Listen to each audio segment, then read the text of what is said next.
Welcome to the 14th Annual Wild and Scenic Film Festival Activist Workshop.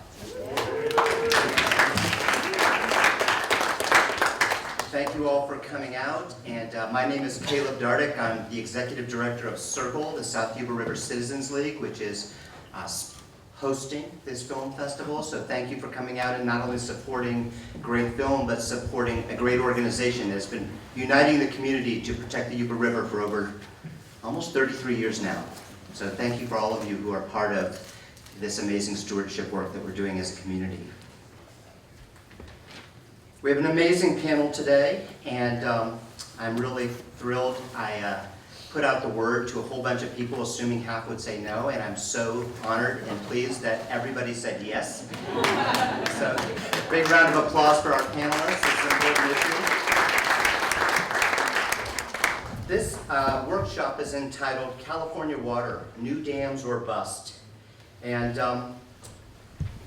as an organization, as a place-based grassroots river conservation organization that was founded in opposition to hydropower dams on the Yuba over 30 years ago, we are very concerned about the push to build new dams in California.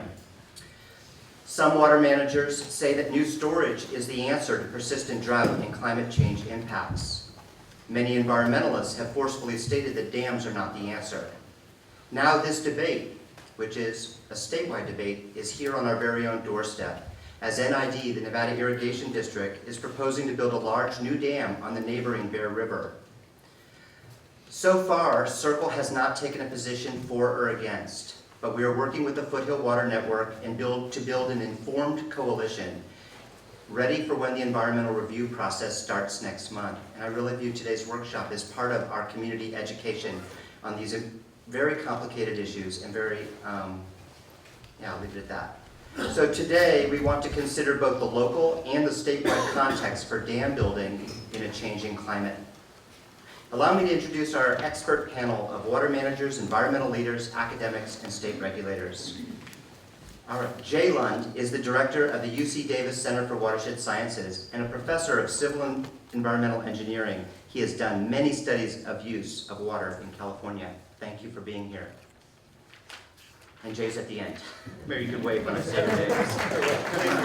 Sitting next to him, Rem Scherzinger was selected as NID's general manager in 2013. He's a former utilities engineering manager with the city of Petaluma, and he's also worked with the Sonoma County Water Agency and Metropolitan Water District. He holds an MBA and is a licensed civil engineer and has worked on many salmon passage projects as well.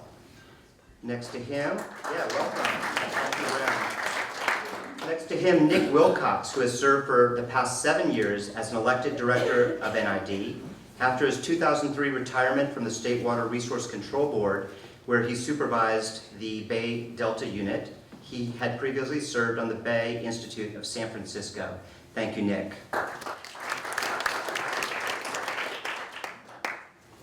Dave Steindorf has been an active river advocate in California since 1997. As the primary negotiator for American Whitewater in California, Dave has negotiated improved flows on more than 20 hydroelectric projects in California. These agreements have restored rivers while providing reliable power to the grid and protecting water supply. Welcome, Dave. Jeff Parks has worked for the State Water Resources Control Board for over 10 years, working on both water rights and water quality certifications statewide, including the major FERC hydroelectric project relicensings in the Yuba River watershed. Welcome, Jeff. Otis Wolin is the president of the American River Watershed Institute. He was elected 5 times as director of the Placer County Water Agency, serving over 20 years. He's worked as a consultant to local governments, nonprofits, and corporations for over 40 years. Welcome, Otis. Eric Wesselman. He joined Friends of the River as executive director in 2014 to protect rivers in the context of this historic drought. Prior to Friends of the River, Eric served as the executive director of the Tuolumne River Trust and worked for the Sierra Club and the Union of Concerned Scientists in Washington, D.C. Welcome. This is an incredible panel. We are really lucky, and I'm very honored on behalf of CIRCLE to have all of you here. So the way we are running the program, or the format for this hour, is that we're going to have 3 opening presentations, about 10 minutes each, addressing varying perspectives on how California is responding, or should respond to climate change, and how dams fit in, or don't fit in, into the mix. Then we're going to open it up into Q&A with the panel, and I've also been told that for Q&A we could probably go a little bit longer than the hour if there's interest for that. And Tracy Sheehan is going to, for the speakers, is going to be holding up a, 1 minute or? 1 minute, 30 seconds, and you're done. One, got it? So try not to just discreetly ignore her. All right? So again, it's just such a pleasure to have you all here. We are going to start with the Water Agency perspective. Please welcome Nick and Rem. There's a PowerPoint. Well, it's a pleasure to be here. So I have 10 minutes. I'm going to have to charge through this. As they say, I'm going to have to dispense with foreplay, and we'll dive straight into it. So I'm going to cover the hydrologic reality that we're facing. Can you guys see? I will then talk a little bit about the proposed project that Caleb mentioned. And then I will describe a little bit about the process going forward, because as Caleb said, we are coming upon some very critical dates.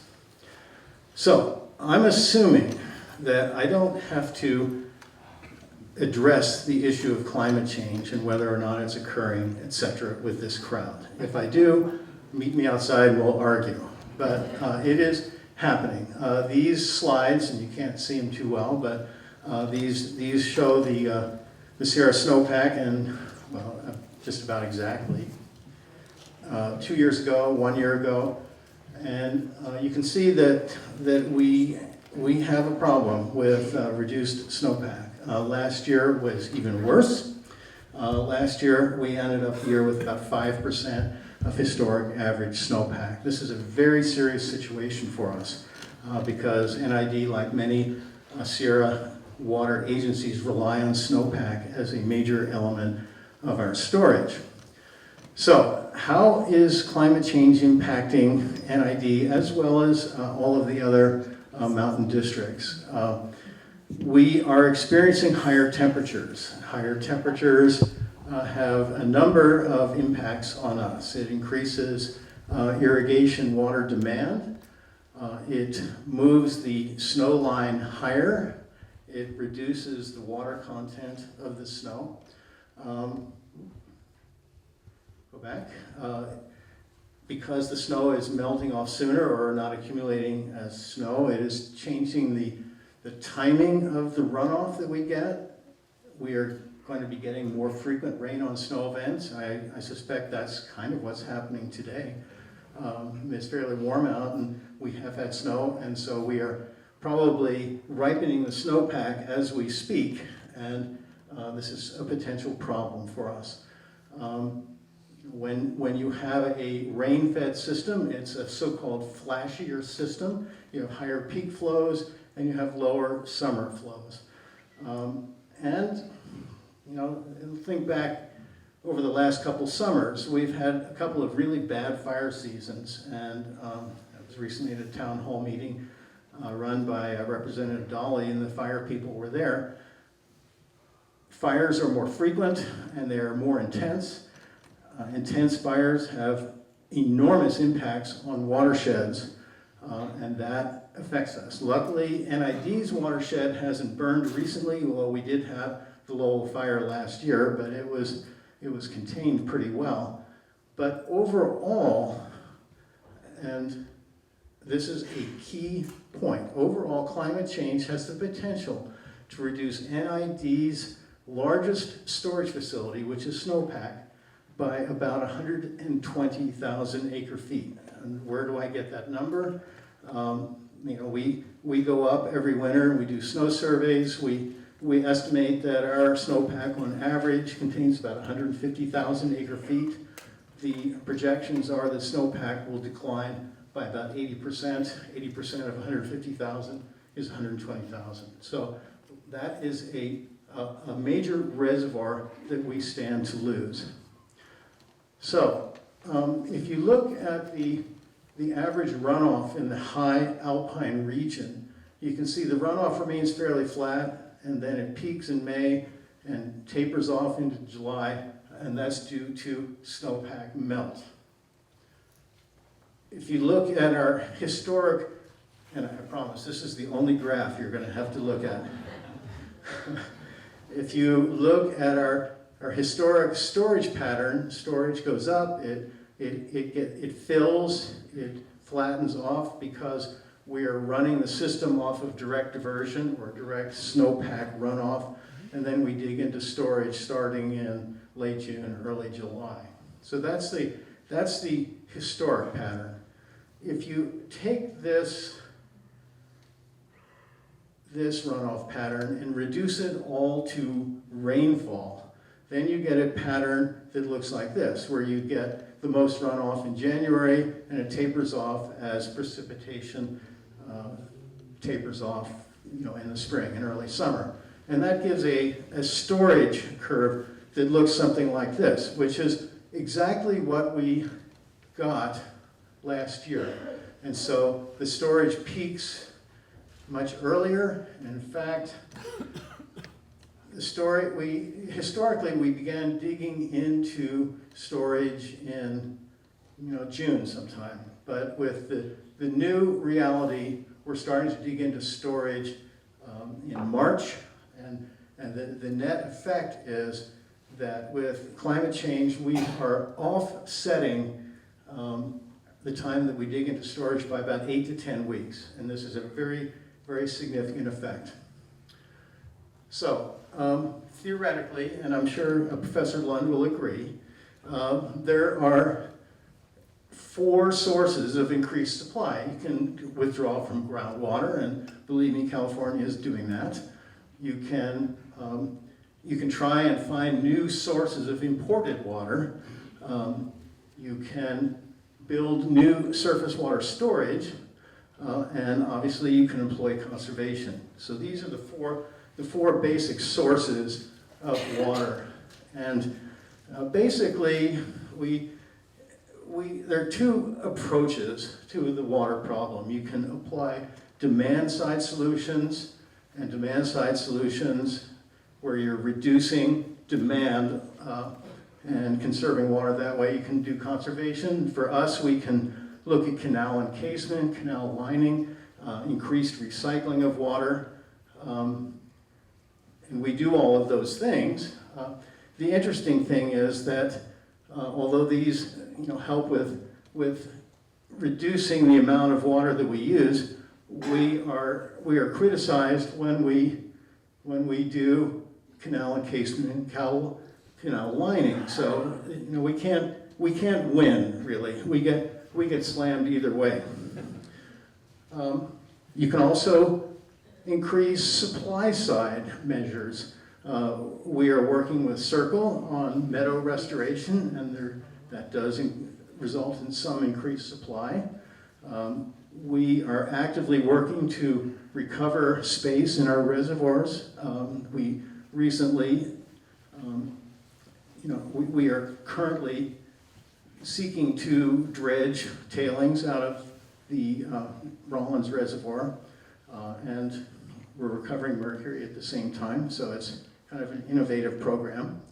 You can purchase supplemental water, that's a supply side thing, and fortunately we have a long-term contract with PG&E where we can buy up to about 60,000 acre-feet from PG&E, and we exercise that contract.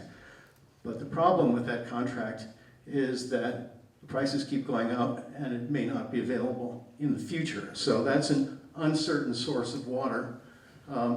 Reservoir reoperation and operational conservation shifting are kind of complicated things, and I suggest that if you want to know about them, you ask Rem in the question period.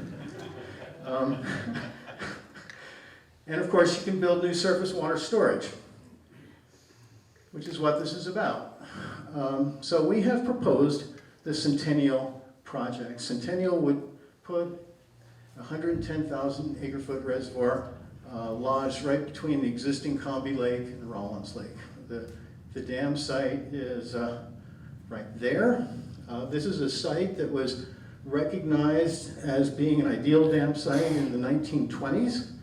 It was part of the very first state water plan.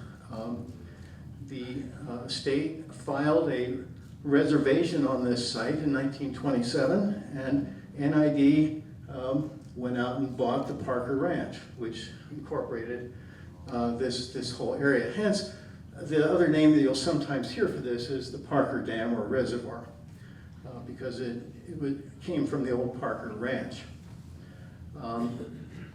This would be a very long and deep reservoir with rather low evaporation loss rate. The dam site is right in here and appears to be very stable. It's what they call a gun site canyon. All right, the project also includes, 1 minute, we will do this. We will do this. The project also includes the construction of the Rawlins 2 powerhouse. We're not proposing to put a generator on Centennial at this time. That will come as a later project. We currently have a FERC license for Rawlins number 2, and we have that included in our current power purchase contract.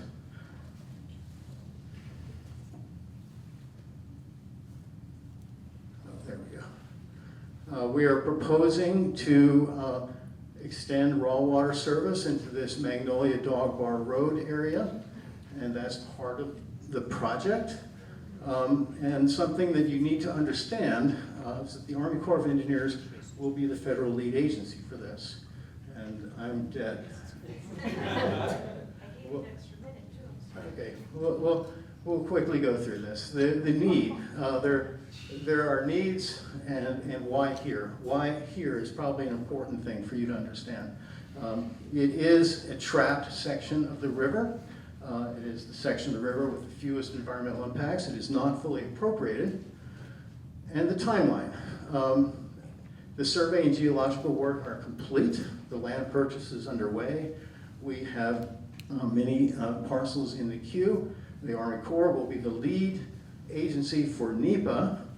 Notice of preparation, and those who are junkies and need to know this, is next month.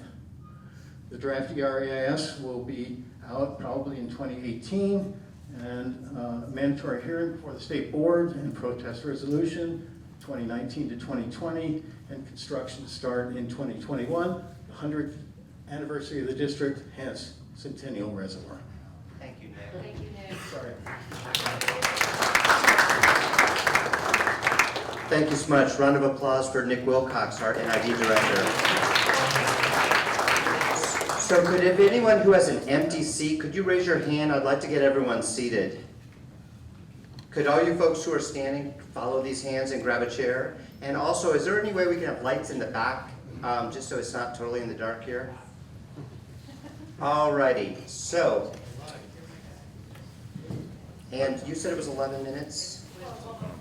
So could you time it and give 12 to the next groups as well? My apologies. That's okay, that's okay. All right, so we're going to have a conservation panel, and I don't know exactly how you're organizing it, but you're going to be the speaker for the group? Well, and then I'm going to hand off. Okay, so Dave, Eric, and Otis. And I think you have a PowerPoint as well, right? Yep. All right, our next panel. You're ready to start. Yeah, just run the whole time when he starts talking. Yeah. Was there a PowerPoint that was given? Yeah. It's Otis's PowerPoint. I'm sorry. No, it's the one we talked about.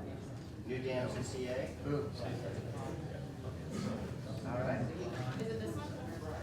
That is correct. Thank you. All right, thank you. So, to build or not to build, that is the question that we're going to address today.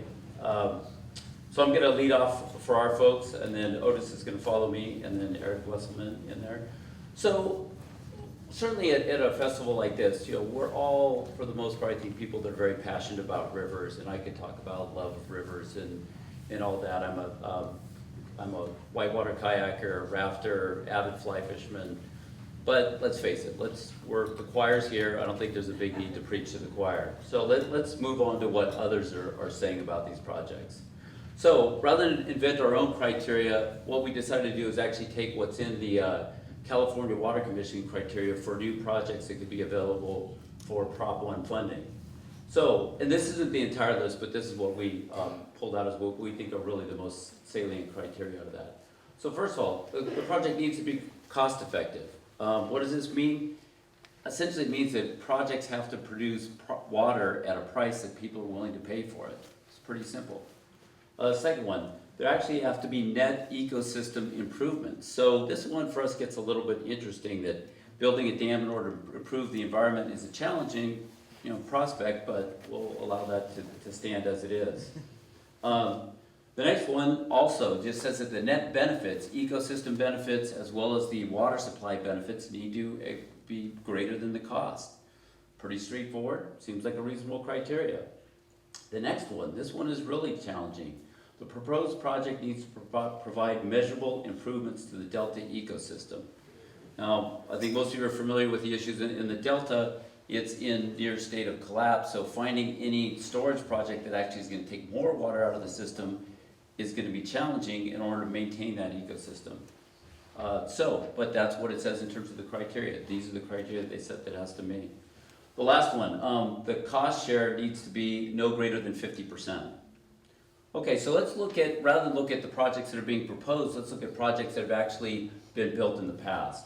Oroville Dam, tallest dam in the country, has a water capacity of over 3 million acre feet, but that's not the important number. The important number is how much water does it actually produce. So this project actually produces a yield of about 1.5 million acre feet of water per year. Power generation has an installed capacity of 819 megawatts, that's quite a bit. The cost when they built it, 187 million for the dam, 563 million for the entire complex. Now let's compare that to another project that's actually being proposed. Temperance Flat Dam would be the second tallest dam in California if built. It has a water capacity of 1.3 million acre feet, but here's the difference. The yield on that project, how much water they'd actually get out of it, is between 60,000 and 80,000 acre feet. It actually have a net loss in power generation. If you wonder how that happens, well, this dam would actually back up into the dam that's upstream, and it would actually ground 2 powerhouses. The reservoir downstream would actually, it would be within the footprint, so it would actually reduce the acre footage storage of that reservoir. This is like that joke about Starbucks, that they're now opening Starbucks in the bathroom of Starbucks. Well, that's essentially what you have going on here. You're building a dam inside of another dam. So with that, I'm going to hand it off to Otis, and he's going to talk about some specifics with Centennial.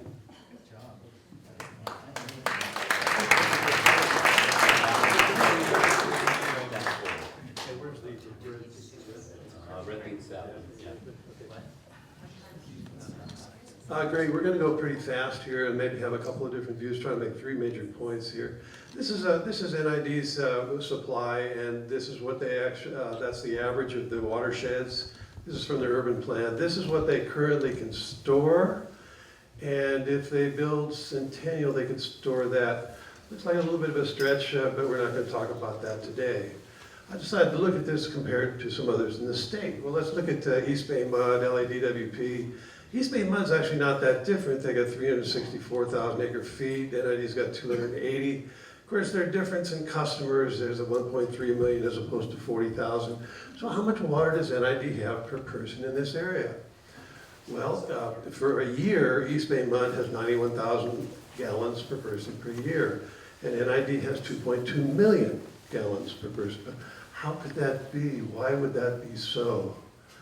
Here's the 30 or 40,000 NID customers in municipal and industrial. Notice that the losses from canals is just about equal to what you give in treated water. But look over here. This is agricultural water. Except that was agricultural water 130 years ago. Less than 5%, and according to the canal operator, 2 to 3% is actually going to agriculture, to someone who actually sells an agricultural product. 95% of that water, and you just open your eyes and look around. It's 5, 10, 20 acre rural estates, each of which has to have a domestic well. So this is mandated landscape water for rural estates. If you're trying to make your case statewide, how compelling a case is it to LA or to the Bay Area if you say, we need a new dam because we need to guarantee delivery of landscape water to rural estates? So that's where that one is. Who's got what share of the pie? This is a big deal. The paradigm has shifted and we haven't talked about it. So, looking at NID's climate change piece, I'm going to look at the assumption that the future precipitation is going to be the same as what we have now. The heavy hitters from tree rings, NOAA, NASA, the heavy hitters are saying and predicting that precipitation is going to be 10 to 50% less than what we're experiencing now. They're predicting decadal droughts, sometimes multi-decadal droughts like we had 900 AD, 1300 AD, it's shown in the tree rings. And basically this paper was put out in 2008. It said, hey, climate change is going to be so bizarre that you almost have to have a terminal case of hubris to think you can predict what's going to happen. So does this community want to risk $300 million on a guess about how well it's going to rain 25 or 50 or 70 years from now? Pretty risky. I'm not even going to go to that one. So, you know, the reservoir would draw down 120 feet per year. So it would look something like that on a yearly basis, except what I'm suggesting is that the precipitation is not going to be there, so it's going to look like that full time. That's Camp Far West. This is actually downstream of the Bear River. So I'm thinking you have a very high risk, and it just depends on what you, ratepayers and taxpayers, what you want to sign your name on for $300 million in debt. A guess about the weather 30 years from now? Guaranteed water for landscaping for the wealthiest 2,000 customers in this area? It's up to you. Figure it out.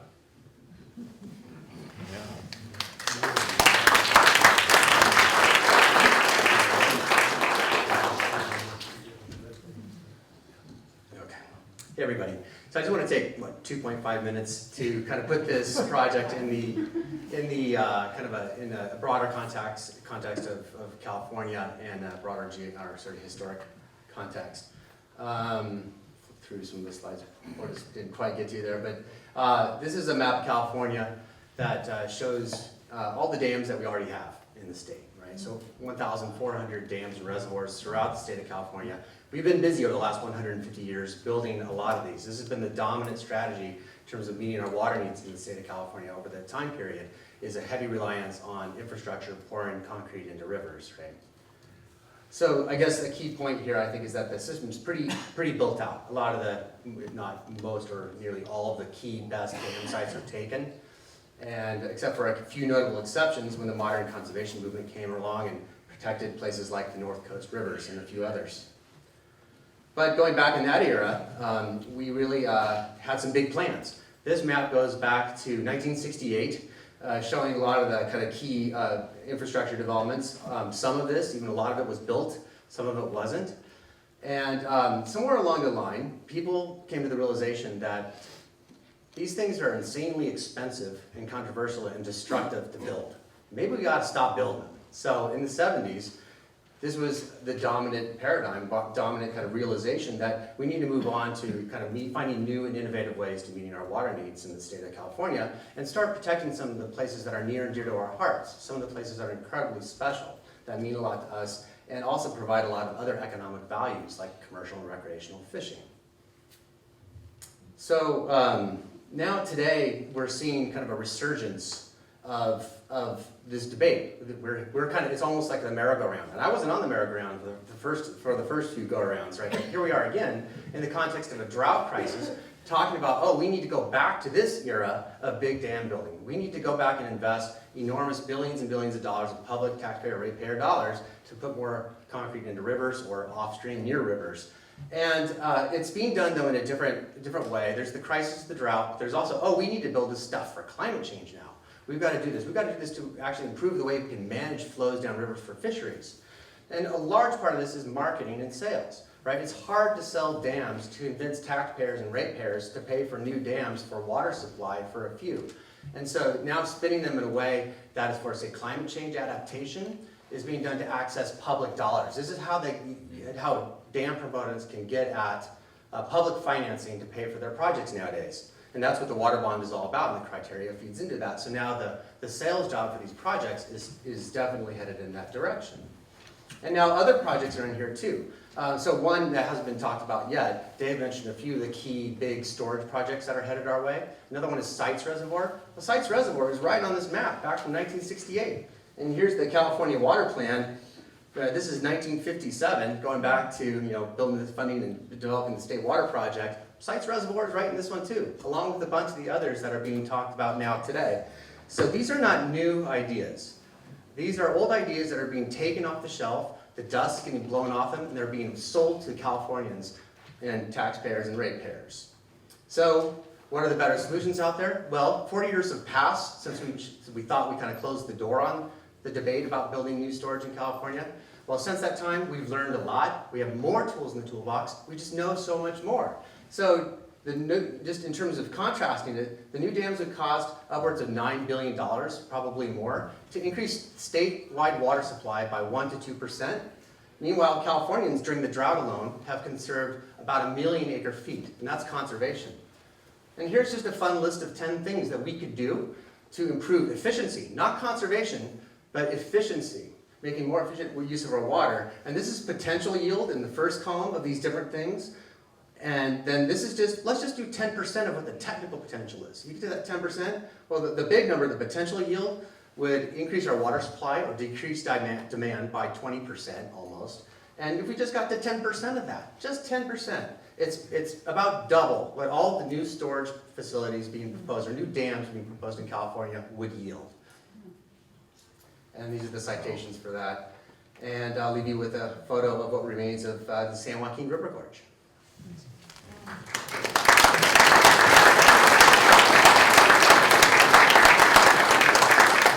Thank you, Eric, Otis, Dave. All right, the next panelists are going to split the time. All right, well, I don't. Say yes, Tracy. Okay, yes. All right, split the time, ma'am. 5. We'll start with Professor, what's that? Do you need I less? only need a minute or two, so. You want to make it like 8 and 4? All right, let's do that. All right, Professor Lund. I thought we could, okay. Do you want to go first? Short and sweet? All right, let's do All it. right. You're up. You always got to look out when you don't have the professor go last, because we're used to talking for 50 minutes. Trust me, everybody here can do that.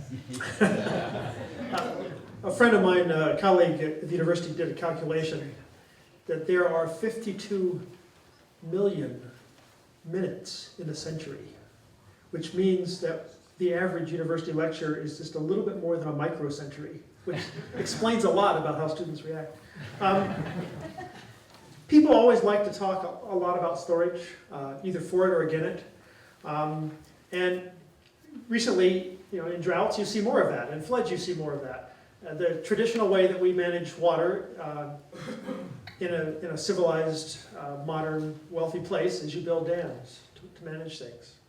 And so we had, in California, a tremendous era of building new dams. So when you come into a region and you build the first dam, where do you build it? You build it at the cheapest place that will give you the most water. Where do you build the second dam? Second cheapest place gives you second most water. We have 1,400 dams. Where are we now? Okay, so the dams that we're looking at now, pretty much without exception, are expensive and don't yield as much. On the other hand, our demands keep increasing, and particularly up here in the hills. Demands have been increasing over time, and they're going to continue to increase, I think, overall. So the value of that little bit of water is more, but it's still awfully darn expensive. The other slide I want to highlight is one that you all put up about all the different things that you're doing in the Nevada Irrigation District. And you could say that for every urban district in the whole state. That really the management of these systems is not as dam dependent as it used to be. We have a lot more of a portfolio approach.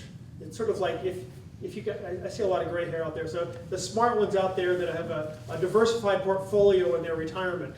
And I'm starting to think about it as I'm losing my hair. You want to have a portfolio approach to water management so that you have a lot more flexibility and you can take advantage of the cheapest and most effective of all the different things you have on that list. And you want to make them so they go together. So we're seeing a lot of that. Now, is storage kind of likely to be a big part of that? When I look at the many different dam proposals, and I can mean that in several senses, they tend to fall into fairly large ones, on the order of 1 million acre foot or more, and then the relatively sort of smaller ones and that I sometimes call boutique storage. When I do the numbers on the bigger ones, and I haven't done the numbers on the smaller ones very often, I don't see a lot of cost effectiveness for most purposes. You have to really work hard to justify them, I think. And this, I think, is evidenced by, if you look at the state and federal level, they've been paying for maybe $1 million a year to study the construction of some of the new large dam proposals for like 20 years. And I'm thinking, well, if it's that good a deal, wouldn't you have been able to justify it yet? And then you realize, oh, wait a minute, if you've got $1 billion, these things are $1 billion or $2 billion of investment,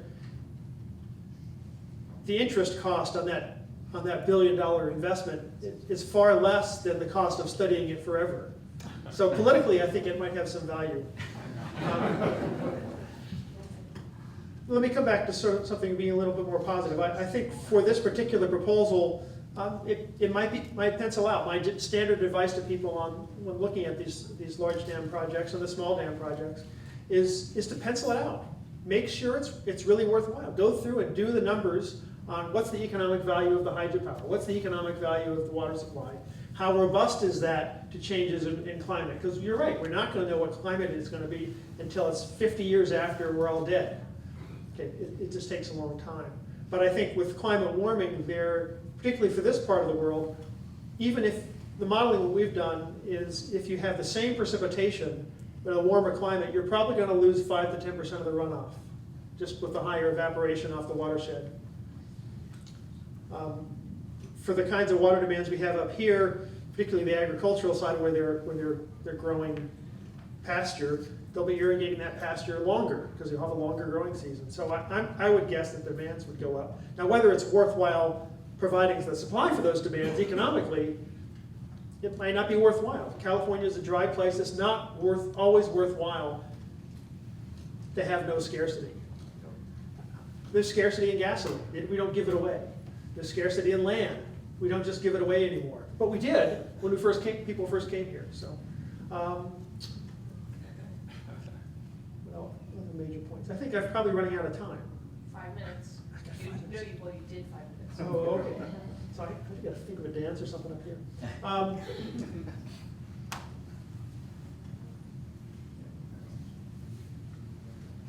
When you look at storage, a lot of people look at it like it's water. They look at the capacity. I think the speakers have done a good job here saying, well, there's this much capacity and compared to this much lost snow storage.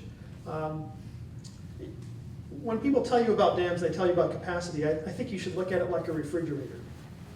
So how many of you have refrigerators? Okay. So some of you probably had teenagers in your house at one time, and you probably felt like you needed a bigger refrigerator at that time. Right? What's the thing that you had to tell your teenagers about refrigerators and food supply?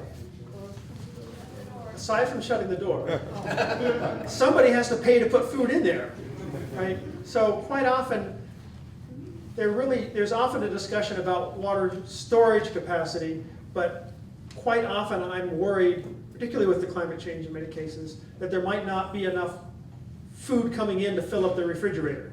And you might have a fairly large part of your space that you spent a lot of money on that you're no longer able to fill.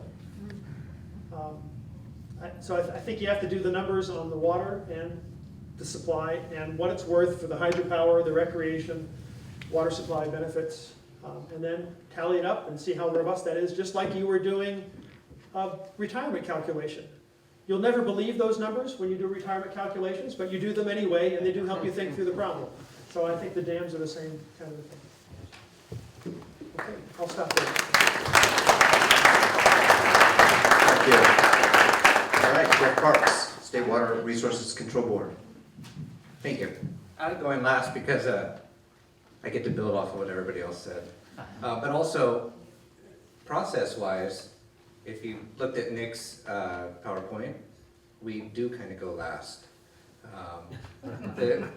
Well, Regulators back last. and just a quick caveat, I work for the government, there's gotta be a caveat. I'm not speaking for the State Water Board, especially because we have processes that are active here, so I'm just kind of giving my experience and views as staff.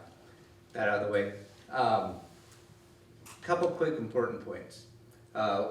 One of them is we just had an update come out for the California Water Action Plan, and that is the governor's guidance on where we should be moving to address these issues as a state. This first came out in 2014. We started seeing this drought. It is what it is now. It hasn't gotten all that much better. Important things to remember is both with the State Water Board and with the California Water Action Plan, it's about balancing. There's a lot of different interests out there. California Water Action Plan by itself mentions restoration of habitat, mentions conservation, it mentions increased storage in many different forms, both surface and groundwater. And when that comes to this specific project, the State Water Board, it looks like it was estimated 2019, 2020. So we have a responsibility, public trust, to balance all these beneficial uses of water. So when this project comes to us, we get to hear from both all these other groups that have talked today and the public. And then part of why I'm here is to make sure everyone knows where the public can be involved in this process. When their water rights come before us, it'll be a public hearing. Anybody can come and speak on it. Also, the environmental review process looks like it's starting very soon. I'll make sure everyone knows that they can participate in that as well. And that's something that nobody should be afraid to read, comment on, because that's something that when it comes to us at the end, as part of our public trust and part of our responsibility to the state, we have to look at all those things and weigh all these things and making any decisions on this project. And then eventually if there's hydropower added, I get to work on that too. So that was my main points. I want to make sure everyone understood that there's lots of checks and balances. We are the backstop in this. I don't want to make it seem like we're the decider, but we're at a point where a lot of these decisions, a lot of these opposing viewpoints kind of come to a head. So look forward to that. Well, thank you, panel. I'm really impressed with what we've heard today. We've learned a lot. So my first question is going to be to the three NGOs who are here. And the question is this: under what conditions could you imagine supporting a new dam? And what mix of environmental benefits would be needed as mitigations? Anyone want to go first on that?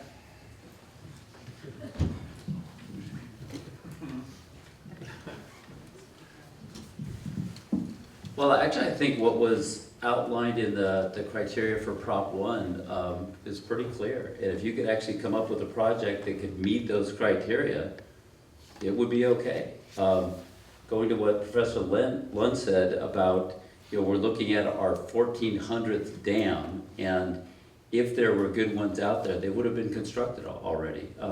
One thing I did mention about the slide with Oroville, that was almost entirely paid for by the recipients. So the people who got the water paid for it. I think one of the biggest issues out there right now is asking the public in general to support dams that are inefficient. So somebody else is gonna get the benefit, and this even goes for the ratepayers here at, with NID. My dad lives here, he's an NID ratepayer. But I think if those values are important in terms of ag water and so forth, and not lining canals, and I get it, Nick, that that's a controversial issue for a lot of people, that's fine. Decide that that's important to you to have leaky canals, but pay for it. You know, it's your project, it's your money, go do it, but make sure that your ratepayers are on board with that. Yeah, just pass it down, be great. I think there's a big piece that's missing out of the question, Caleb, and that's, just in NID's case, these are old facilities. And if you can optimize an existing facility, it seems to me, you're making sense. For instance, Rollins Reservoir could be raised, and I understand the potential yield would be another 25,000 acre feet. I'd be happy to see that raised. Fordyce is upstream, that could be raised up here, it's 15 to 20,000 acre feet. Gonna have to do work on that anyway. But that belongs to PG&E. Oh my goodness, we have to cooperate with another entity? How could that be? But it's upstream. If you can collaborate with those that have facilities. Silver Lake is another that's in the NID portfolio that could be improved, upgraded. And a real controversial one is really amazing is up at Norden. There's a meadow restoration happening now, but there's an old dam there. You could actually restore that dam and have 6,000 acre feet at the very top of the reservoir and probably double onto meadow restoration. Boy, that would fall right in the middle of the environmental movement and really, what are you gonna do? Are you gonna renovate an old dam? You're gonna do meadow restoration? You're gonna do both. So, do you make good what you have? Or, do you fix your car or are you gonna buy a new one every time you get a flat tire? Yeah, I mean, it's an important question, Caleb, and thanks. Of course, we would look at the environmental impacts of any project and what maybe any potential benefits could be. Cost benefit, what are the economics of it, how does it pencil out, the feasibility, bang for the buck, yield, right? But then you look at the opportunity cost too. What could we have done with that money instead? And that's really not being done enough. And as important as this question is, I also think that it's almost a sideshow. There's so much talk though on the side. Everyone's stuck in California. A lot of Californians are stuck on this sideshow, talking about should we build more dams and which ones or not. But really the conversation we need to be having, since we are now in 21st century and well into it now, is the better alternatives. The millions and millions of dollars that we've been putting into the planning processes for these new storage facilities has all been an opportunity cost, a waste of money that we could have invested in investigating and implementing better sustainable solutions. And so I really encourage us, as at least starting with this room here, let's move on. Let's move the conversation. We're Californians, we're Americans, we believe in progress. Let's progress. Thank you, thank you. All right, so this question is to Rem and Nick. And then specifically, what do you see as the main ecological impacts of Centennial Dam? And how would you propose to improve the environment and address those impacts? I'll be happy to hand this right over to Rem. I figured I had to get ready. That was Merry Christmas. So I think that the single largest effect or biological effect is that we're changing the biome on 1,600 acres. Essentially, we're taking it from scrub oak, blue oak woodland canyon and turning it into an aquatic biome. We're not. One of the things is we're not building a shopping mall. We're not paving anything. We're changing the nature of the environment within the canyon. So we're going from loosely snakes, deer, and those terrestrial species to more aquatic species, and providing a home to frogs and fish and the bald eagles that live at Rollins and all of that, and making connectivity for us from Rollins down through Centennial and into Combi, which we currently don't have.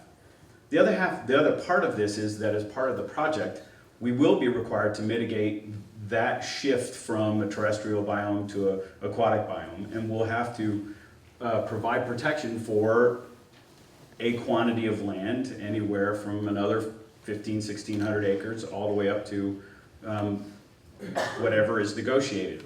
Yeah, probably 3 to 1 is probably where things will land, but that means that not only are we creating an environmental community a new environmental community, but we're protecting environmental communities that are currently out there and in the open. So I think that there's benefit, but to the question, we're really changing the nature of the canyon, and that's very real, and we will have to address that and mitigate that. That's part of our process, part of the environmental document and the permits and stuff that we'll have to go through. And I think to Jeff's point, it's very, very important to this project that everybody that has an issue or has a voice or has a recommendation, that you engage in the process so that we can collect all of those ideas. And this is, to Eric's point, you know, we are trying to solve very big problems with a portfolio of responses. But if there's somebody out there that has a better way to make a mousetrap or to figure out how to build a better mousetrap here,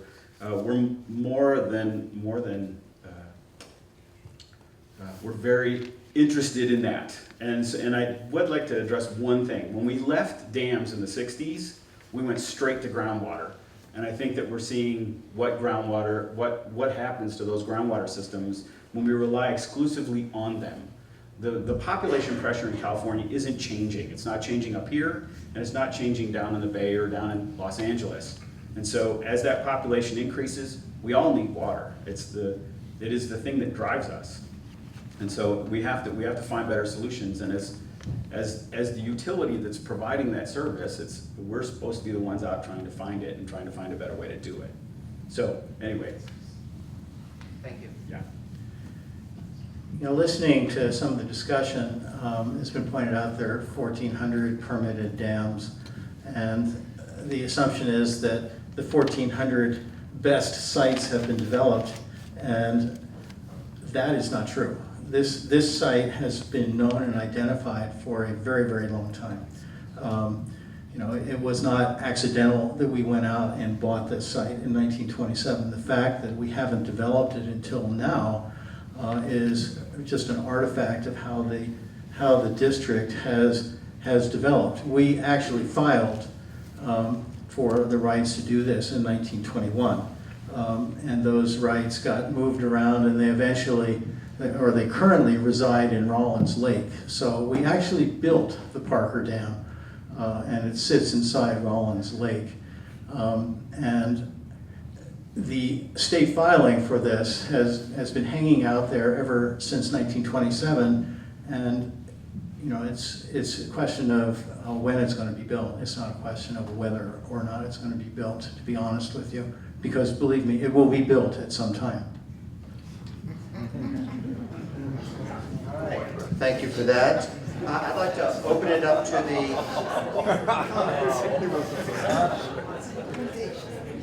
I think just given the excitement, I'm going to let Jay have the phone. Yeah, what? Why are we here? California's a big state. I mean, it is a very big and hydrologically diverse state. We have a lot of things we want to get out of storage in different parts of the state. The water demands and hydrology are very different in different parts of the state. It would surprise me if there's not one or several dam locations in the state of California that aren't worthwhile. But it's not going to be a lot. And maybe this is one of the lucky few. But you have to pencil that out to see. One of the things, though, that worries me about most of the dam discussions that I get participating in is its focuses on projects. It's all about my project, for it or against it. And I think that's the wrong way to view California water management now. When we were first building these projects, there weren't a lot of us. There was not a lot of, we weren't getting in the way of each other all the time. Whereas now, we're getting in the way of each other all the time for different purposes and different places. And so I think it's actually a mistake for us to look at these project by project. We should be looking at this system by system. Yes. Because the projects that we are talking about really are parts of a system.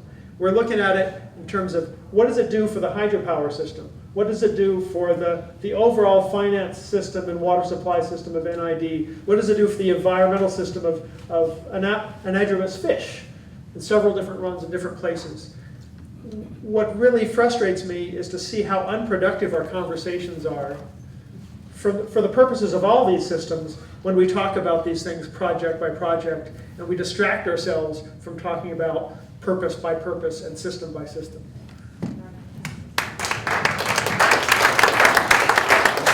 All right, I think he gave us good guidelines for the Q&A session. So let's all agree that we're going to not make speeches but ask questions. And you can direct it to somebody or to the whole panel. But please save your speeches for the environmental process. And let's start with Bob Center. With all of the various numbers and statistics that this blizzard of so-called information that surrounds all of these various reservoirs, and particularly the Parker Dam, under the Centennial is what I'm particularly interested in. Can anybody make an estimate of how the unit cost of... Well, I think that's definitely a critical question. In fact, that was number one on the criteria for Prop 1. You know, what is the cost effectiveness of the project? But I'd like to offer up another metric, and that is until people, our monthly bill for water is somewhat similar to what they pay for cable, we're never going to have rational water policy in California. It needs to become an economic reality. You know, we don't have a water shortage. We have a free water shortage. And we need to reconcile that before we're going to be able to develop water policies, be it involve dams or conservation or whatever. It's just, for most people, it's just not an economic concern. All right, any other questions? Tom? I wonder if you could just touch a little more on some of the alternatives, and especially I didn't hear anything really mentioned about groundwater recharge and the viability of that. Let's pop that slide on the slide I didn't have a chance to look at was actually this slide. In this particular case, there are lots of different alternatives that we could think of. And particularly, I want to just mention the bottom one again, and that's rethinking the historical legacy of what we call ag water, which is actually not ag water. I mean, basically, we're giving away free water. Most, 75 to 90% of that water is, if you have enough money to buy into 20 acres in Nevada County and build a $500,000 home and drill a well, then you have the privilege of buying into a system that will sell you a miner's inch of water for just over $1 a day, which is 16,000 gallons of water a day for $1. If you're homeless in Nevada County, go to SPD and ask for a gallon of water and see what you pay.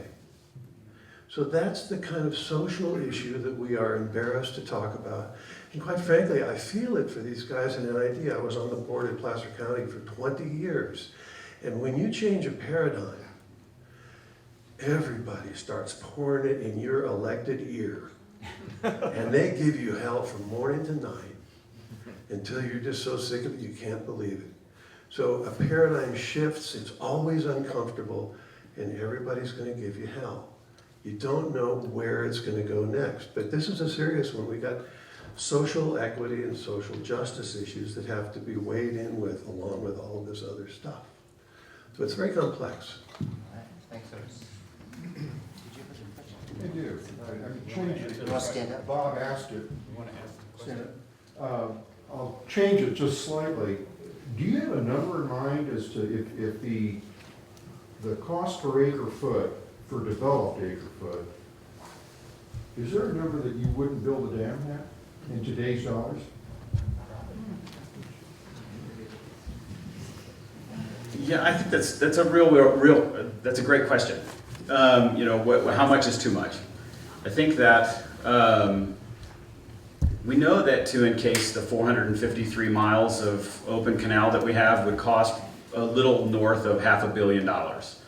So I think that as you start to pitch past that point, the 600 million and beyond, you start to move into a realm where other financial mechanisms start to outweigh this project. So yeah, I think it's up there. For sure. Yeah, there is. I mean, there's only somewhere in there. Hydroelectric can't float the volume of debt that we would take, one of the things that we know as part of the project is that the Yuba Bear project, which we engaged in the 60s, developed 162,000 acre feet of storage. We put powerhouses on a number of our facilities, and in a contract with PG&E, we essentially bought for this community, and this is kind of to Otis's point, we purchased $685 million worth of assets and are currently defraying the cost of water by about $12.5 million. So hydroelectric is covering all of the costs that our community would be experiencing, and then putting $3 million into our water rates, which is holding the number down artificially, which is to Dave's point. I mean, when I go and I talk to 8th grade class, the first thing I do is I point to a 500 milliliter bottle of water and I say, how much did you buy that bottle of water for? And the kid says $1. And I say, well, how many of those go into a gallon? Roughly, right? 6. So you essentially spent $6 on a gallon of water. So you spent more money on water than your parents did on gas.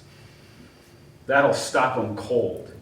You know, so developing water systems like NIDs, it's been done with the conscious thought driving that we would build a system that would, through its own mechanisms, generate revenue to offset the costs to our customers.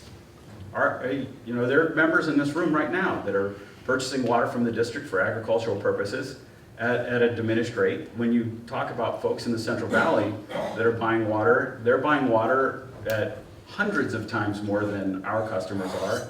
And I can say that in Indio, California, last month, a solar operator purchased water at $6,800 an acre foot.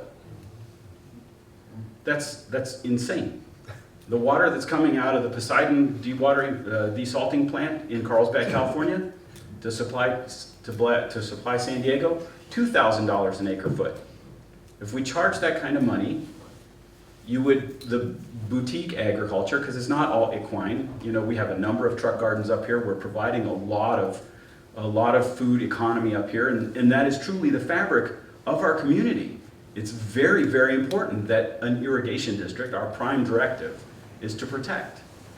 We protect about $105 million worth of revenue that comes from agriculture here.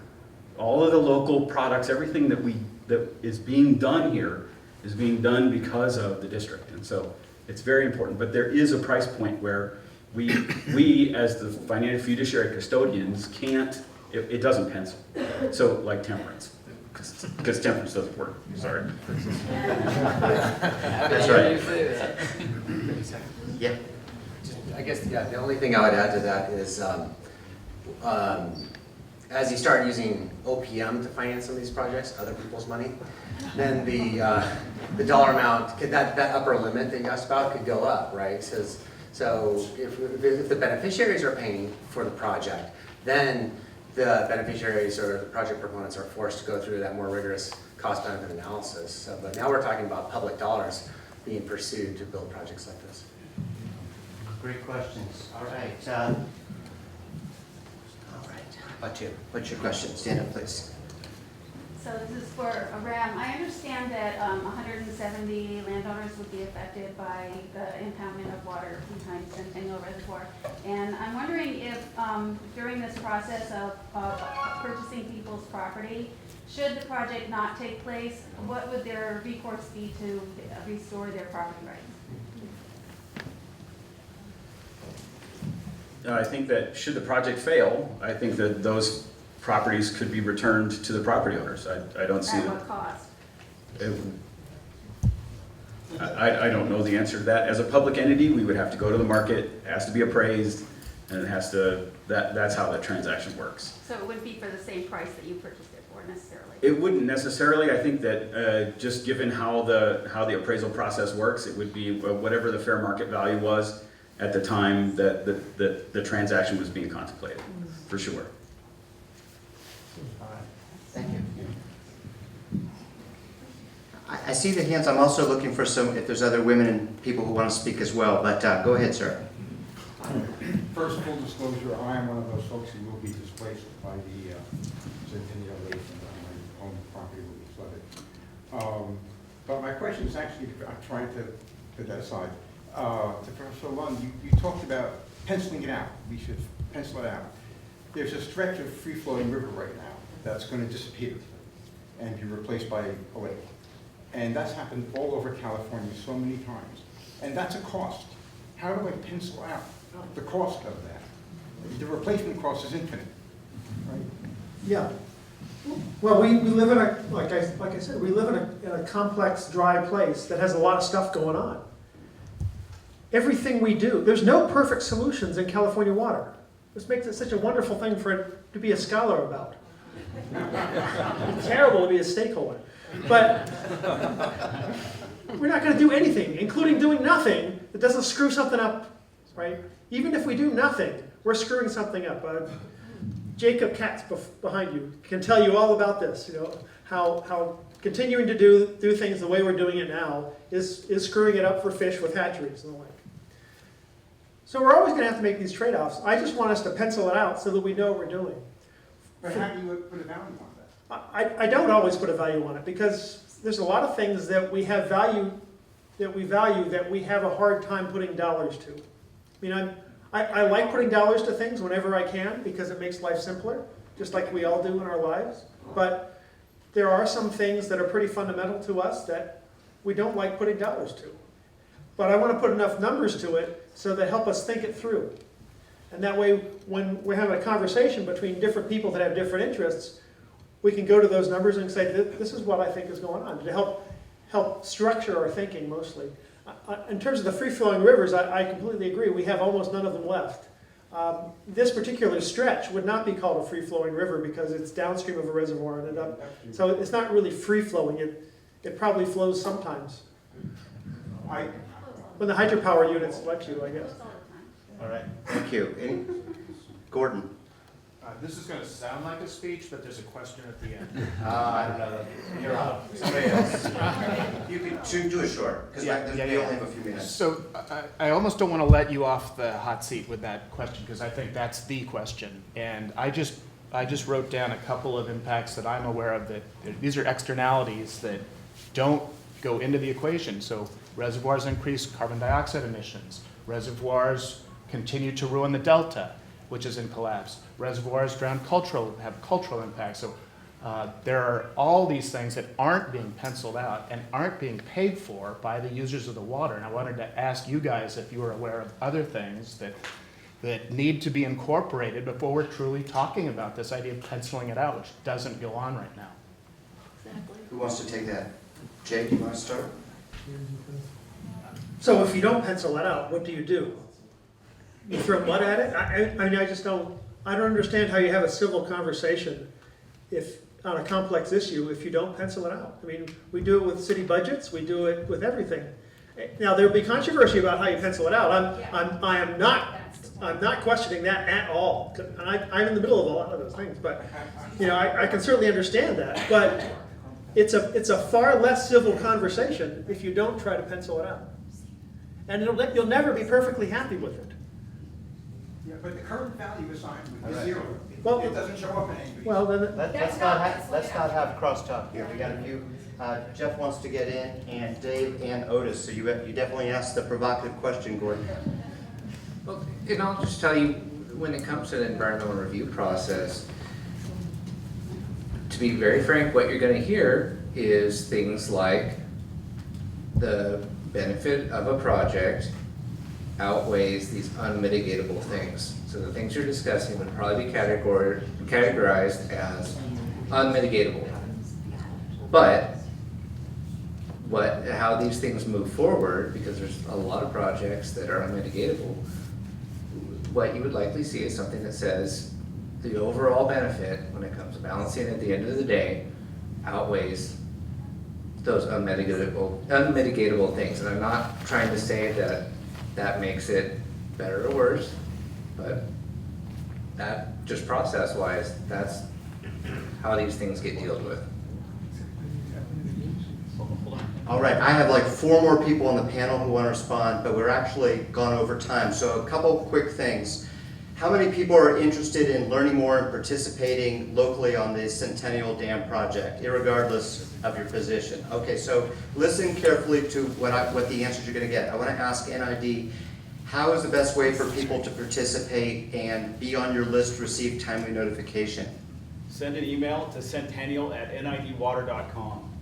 Can you say that again? So send an email to centennial@nidwater.com. That'll put you on our mailing list, and as we move through the process, any kind of notifications like the NOP, like our filing with USACOE, any of those things will be sent out to the block list. So the other one that I just really want to touch on, and this is to Jeff's point, is that this project will be required to mitigate those lands. And so there is a value, and that value will be assigned to the district as part of the mitigation of those properties. So the terrestrial lands of 1,500 odd acres will have to have some comparable mitigation. We will have to purchase land that will mitigate for that. And we are cognizant of that, and we're trying to acquire those lands now. I need to add to that. Okay, one second. So I think I mentioned before that Circle is part of the Foothill Waters Network. We work in coalition with a number of other groups, and the community organizer for this effort on the community side is Tracy Sheehan. And can you give your contact information?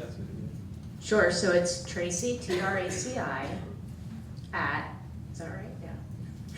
Yeah. Foothills, with an S, foothillswaternetwork.org.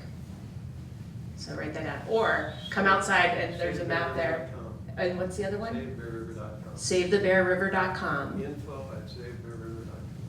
Info@SaveTheBearRiver.com. That's an email instruction.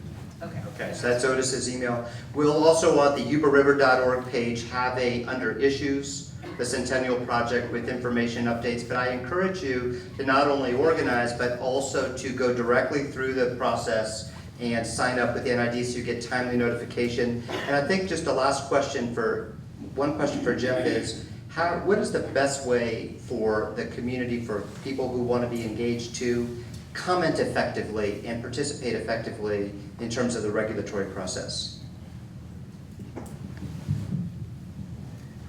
As silly as this sounds, make sure that your comments are put together in a coherent way and not just thrown in random thoughts. And I know that sounds very silly, but we get a lot of comments that are just quick thoughts thrown out there, and for better or worse, they're not as well looked at as something that's just simply put together in an organized letter. I know that sounds a little silly, but that's a very simple way to be taken a little bit more seriously. And also, if you go to our website, there's also a lot of different things that you can follow and get updates whenever there's updates for any type of water rights or water quality thing you can think of. Can you give your website? Water rights, or I'm sorry, statewaterboard.ca.gov.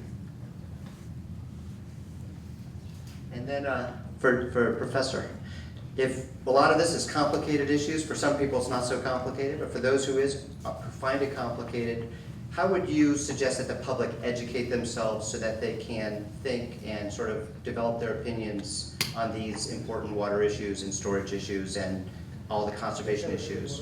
Do you have a favorite book or anything you recommend? I would start with the urban water plan for NID. And we also have an ag water plan. And you'll have an ag water plan. I'd start off reading those as a way of seeing what their system is and what they think of it. And then there's countless other sources. It takes a lot to wade through these things, but it's kind of fun if you're a geek. Hey Caleb, All we're right. having another forum also. You're going to have a forum? What's that, Joanne? Sierra College Lecture Series is going to have Otis Wolin and Nick Wilcox speaking at 6:30 on February 9th at Sierra College. So if you're interested in this topic, they'll have an hour. All right. Please join me in thanking our panel.